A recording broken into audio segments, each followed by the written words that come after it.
La deuxième vague de la pandémie de Covid-19 frappe la Belgique de plein fouet.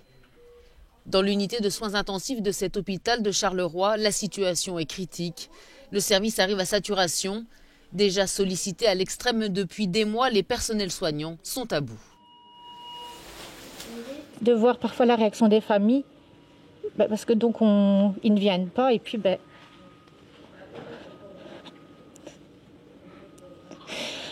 c'est fort éprouvant psychologiquement.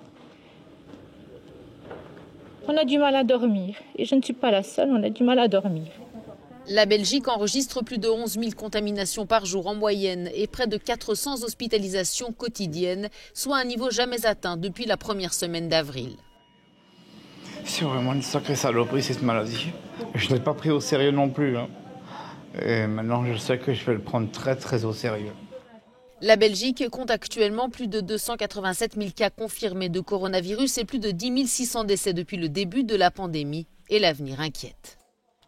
J'ai peur qu'à un moment donné, on arrive à saturation et qu'il va falloir faire des choix, des tris dans les patients. On ne pourra pas tous les sauver. Qui on sauve ? On va sauver qui ? Celui de 30 ans ? Celui de 60 ans ? Je ne sais pas. Vivre avec ça ? Je ne sais pas. Face à une situation sanitaire qui se dégrade rapidement, virologues et experts réclament un reconfinement. Pour l'heure, les autorités disent vouloir miser sur l'effort collectif. C'est un choix de société. Est-ce qu'on continue à accepter qu'il y ait des gens qui meurent, qu'on ne puisse plus soigner les gens, ou il faut prendre des mesures qui sont très impopulaires, évidemment. Mais je ne vois pas aujourd'hui comment on peut faire d'autre. Comme en Wallonie, les autorités belges ont décidé d'étendre le couvre-feu de 22h à 6h en région bruxelloise.